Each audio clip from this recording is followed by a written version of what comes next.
I'd like to talk to you about the G sharp key on oboe.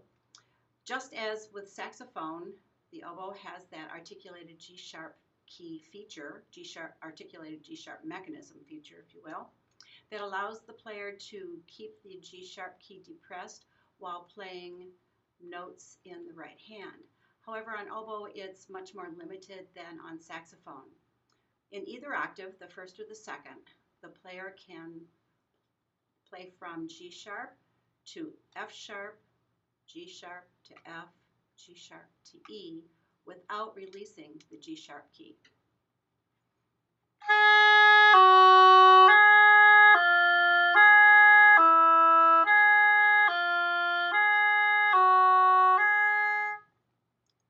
Same is true for the second octave.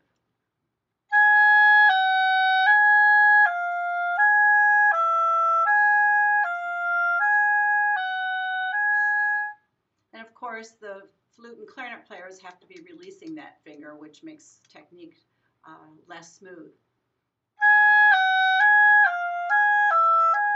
So you see it's rather bulky. It does not work on oboe to play lower than the E, so the oboist is limited with the use of that articulated G sharp mechanism. It's also a function or a mechanism that goes over the break here, the break between the upper joint and the lower joint. And there is a set screw right here on the oboe that is sometimes a bit out of whack. So when your student is trying to play and use that articulated G sharp feature and it's not working, then check that set screw to make sure that it's working properly. Sometimes vibrations cause the screws to unscrew, or the student is playing around and decides to tighten it because it's loose, quote unquote loose. The alternate G sharp key is here with the right hand. It's depressed with the middle of the right index finger.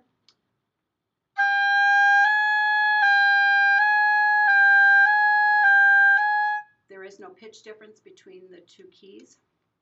You can use it for the lower octave as well. Usually an oboist will use the right hand G sharp key for trills because you can get your right hand going a little bit faster. It's also good if having to play from a low B to G sharp.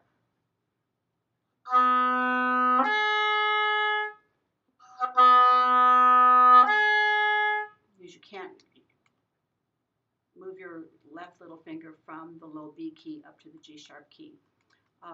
The G sharp articulated G sharp mechanism on oboe does not work like it does on saxophone, in that pushing other left hand little finger keys will not play G sharp on the oboe as it does on the saxophone. It's really a nice feature to use and to pass along to your students.